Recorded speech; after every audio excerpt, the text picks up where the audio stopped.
आज के इस वीडियो में हम एक बार फिर सांख्यिकी की बात करने वाले हैं। उसमें भी हम केंद्रीय प्रवृत्ति के माप के बारे में बात करने वाले हैं। हमने अपने पिछले वीडियो में समांतर, माध्य, मध्यिका और बहुलक तीनों एक ही प्रश्न में तीनों किस प्रकार से निकाले जाते हैं इसके बारे में डिस्कस किया था।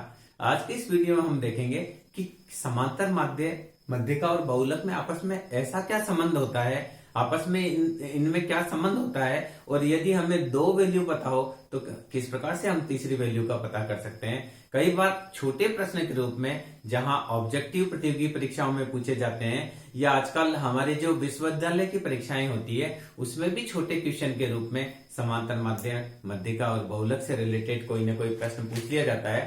तो ऐसे स्थिति में ये वीडियो आपके लिए बहुत ही सार्थक रहेगा। तो सबसे पहले हम ये डिस्कस करते हैं कि इन तीनों में रिलेशन क्या है।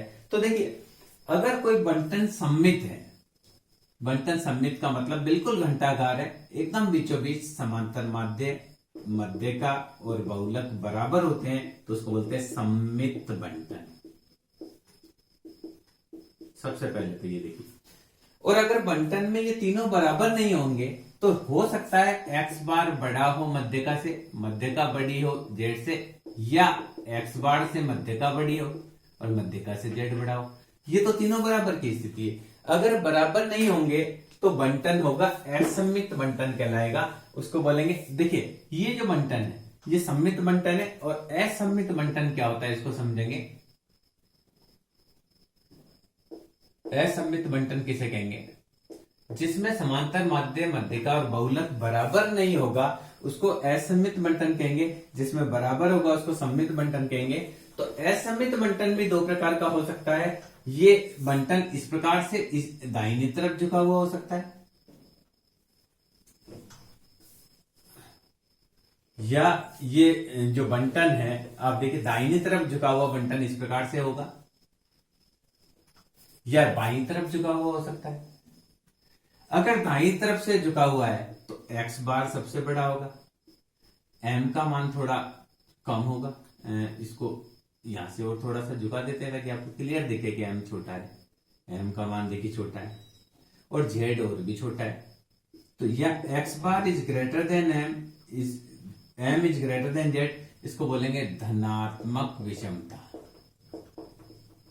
हमने पहले भी इसको डिस्कस किया था। और अगर कोई बंटन इस प्रकार का है जिसमें x बार का मान छोटा है, m उससे थोड़ा बड़ा है और z उससे भी बड़ा है, देखिए z की लाइन और बड़ी है, x बार की लाइन छोटी है, m की और बड़ी है, z की और बड़ी है।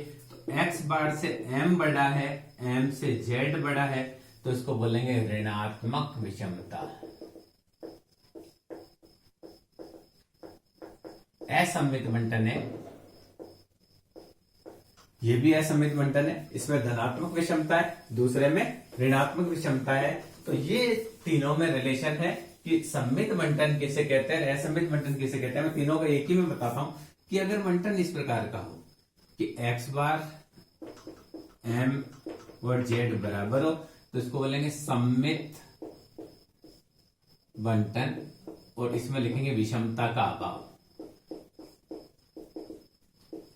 अब या ऐसा नहीं होगा तो बंटन या तो इस साइड में झुका हुआ होगा या बंटन इस साइड में झुका हुआ होगा।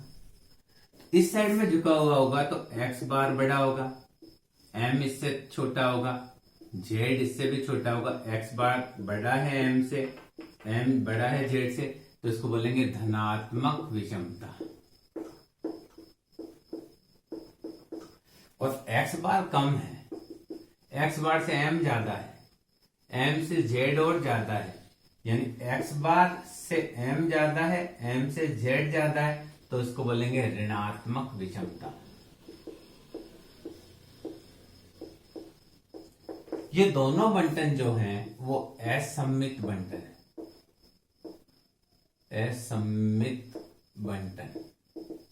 ओके, अब देखिए इन तीनों में रिलेशन क्या होता है इसको हम डिस्कस करेंगे, फिर उसके हम सूत्र लिखेंगे, फिर किस प्रकार से सवाल इसके हल करते हैं इसके बारे में भी हम डिस्कस करेंगे। तो इन तीनों में रिलेशन होता है x बार माइनस z बराबर होता है 3x बार माइनस m। ये आपको एक सूत्र याद रखना है। अब इसी सूत्र से दूसरे सूत्र बना सकते हैं। तो देखिए एक्स बार माइनस जेड बराबर 3x बार माइनस 3m। ओके, मैं m को इधर लाता हूं और x बार को उधर लाता हूं, तो देखिए x बार माइनस 3x बार, 3m उधर आकर प्लस का हो गया, z इधर आकर प्लस का, ये z माइनस का था इधर प्लस का हो गया, 3m माइनस का था इधर प्लस का हो गया, 3x इधर माइनस का हो गया, तो इसको लिख सकते हैं 3m minus 2x bar equal to z। ये एक और फॉर्मूला हो गया। अगर आपको z निकालना है तो इससे निकाल सकते हैं, इसको यूं भी लिख सकते हैं z बराबर 3m माइनस 2x बार, यूं लिख दो इसको चाहे। अब यहीं से देखिए 3m बराबर है z प्लस 2x बार, m बराबर हो गया 1/3 z प्लस 2x बार, ये एक और फॉर्मूला हो गया। आप इसको हटा देते तब क्या आपको याद रहे 3। अब देखिए, अब यहां से देखो z निकालना आ गया, m निकालना आ गया, x बार निकालना है मेरे को, तो यहां देखिए मैंने क्या किया है, 3m माइनस z लेके आए इधर, 2x बार हो गया, x बार बराबर 1/2 3m माइनस z, ये एक और फॉर्मूला हो जाएगा। इसी फॉर्मूले को अलग अलग रूप में रखा, तो एक फॉर्मूला बोला z बराबर 3m माइनस 2x बार, दूसरा बना m निकालना है तो 1/3 z प्लस 2x बार, या इसको 2x बार प्लस z भी लिख सकते हैं, और x बार निकालना है तो 1/2 3m माइनस z। ये इसी से बना सकते हैं, या आप डायरेक्ट इसी फॉर्मूले में मान रख रख कर भी आप कर सकते हैं, जैसा भी आपको सुविधा हो। जैसे मान लीजिए मैंने क्वेश्चन लिया कि x बार मुझे दे रखा है 20 और m का मान दे रखा है 18, z का मान मुझे निकालना है, तो मैं डायरेक्ट इसमें भी रख सकता हूं, क्या रख सकता हूं 20 माइनस z बराबर 3, 20 माइनस 18, डायरेक्ट लिख दिया मैंने। तो 20 माइनस z बराबर 6, माइनस का z बराबर 6 माइनस 20, तो माइनस का z बराबर माइनस का 14। क्या दे रखा है, z दे रखा है, m दे रखा है 18, और आपको निकालना है z का मान, तो x बार माइनस z बराबर 3x बार माइनस m। ओके, ये 6 हो गया, x बार 20 दे रखा है, m बराबर 18 दे रखा है, तो आप क्या करेंगे, x बार माइनस z, तो x बार का 20 माइनस z बराबर 3, x बार माइनस m, बिल्कुल ठीक है, तो ये 6 हो गया, तो z बराबर ठीक, तो z बराबर 14 आ गया। इस प्रकार से हम क्वेश्चन को हल कर सकते हैं। इस जगह z 18 दे दिया जाए, मान लीजिए z दे रखा है 18 और आपको m निकाला गया है, तो आप यूं भी लिख सकते हैं 20 माइनस 18 बराबर 2 मल्टीप्लाई 20 माइनस m। ओके, तो 2 बराबर 40 माइनस 3m, तो माइनस का 38, देखिए क्या करना है, 2 है या ये 2 है, माइनस 40 इधर आया, माइनस का हो गया, माइनस का 3m, तो माइनस का 3m बराबर माइनस का 38, तो m बराबर 38 डिवाइडेड बाय 3, 1। क्लियर, 38 40 में से आया, ठीक है, z 3x बार माइनस z बराबर o। यहां फॉर्मूले में हमने गड़बड़ करी है, वापस इसको करते हैं। देखिए इसमें कुछ गड़बड़ मेरे को लग रहा था आगे, x बार माइनस z बराबर 3x bar minus m, this was the formula. तो हमको क्या करना है, 20 माइनस z का मान 18 दे रखा है, 3 इसका मान 20 दे रखा है, इसका मान m दे रखा है। ओके, ये 2 बचा बराबर 60 माइनस 3m, तो 2 माइनस 60 बराबर माइनस का 3m, तो माइनस का 3m इधर होगा माइनस का 58, m बराबर है 19.33। आप कर लेंगे इसको। तो यहां देखिए, इसको डायरेक्ट भी कर सकते हैं, आप सीधा सूत्र भी लगाएंगे तो आ जाएगा। सीधा हमको निकालना है m, तो यहां लिखेंगे m बराबर 1/3 2x बार प्लस z, सीधा भी लिख सकते हैं, तो 1/3 2 गुणा 20 प्लस 18, तो आएगा 58/3, 3 1 जा 3, 2 बचा, 3 9 जा 27, 1 बचा 3 3। तो m का मान इस प्रकार से भी आप निकाल सकते हैं, m बराबर 19.33।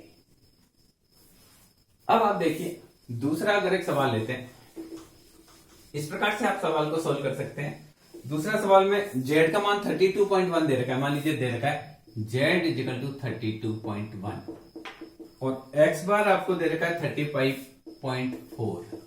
m का मान निकालना है आपको, सीधा हम फॉर्मूला यूज कर सकते हैं, m बराबर 1/3 2x बार प्लस z, यूं लिख सकते हैं। तो 1/3 2 गुणा 35.4 प्लस 32.1, इसको सॉल्व करेंगे तो अगर 8 0 7 प्लस 32.1 डिवाइडेड बाय 3, आप इसको जोड़ेंगे तो 9 आएगा।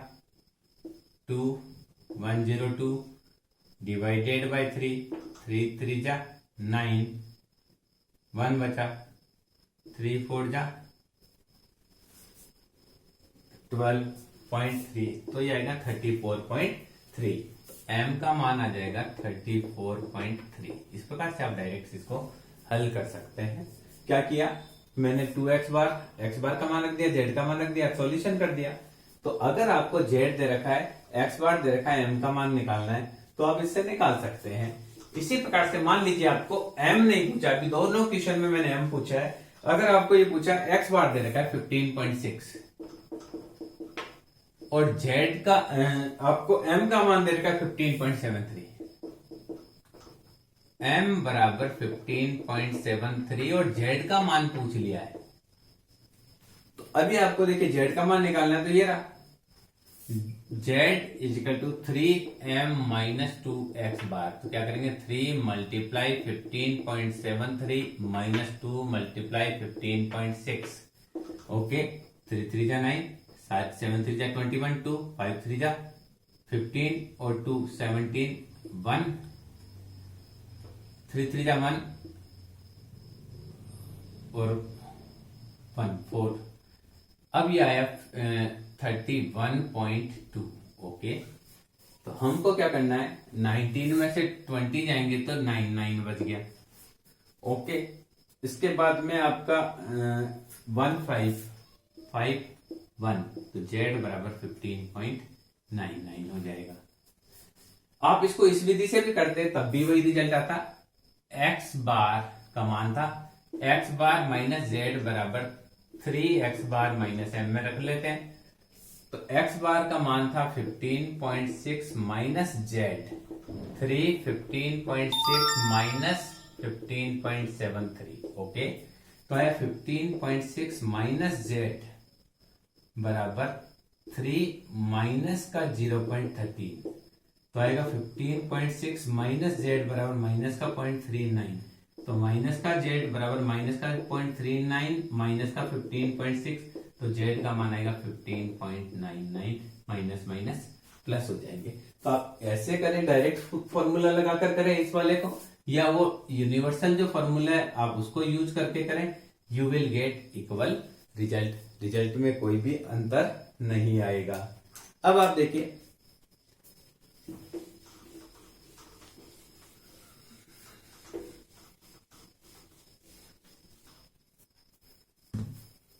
लास्ट है, अगर z बराबर 22 दे रखा है, m का मान 21.4 दे रखा है, x बार का मान पता करना है।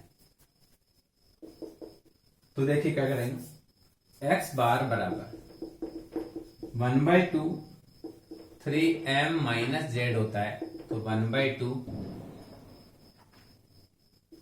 3 मल्टीप्लाई 21.4 माइनस 22, तो यहां हो जाएगा 2 4 6 minus 22 divided by 2, 44.2 divided by 2 21.1, तो x बार का मान आएगा 21.1। इस प्रकार से यदि हमें x बार z और m में से कोई भी दो वैल्यू का पता हो तो तीसरी वैल्यू को हम आसानी से इस मेथड से ज्ञात कर सकते हैं। Thank you.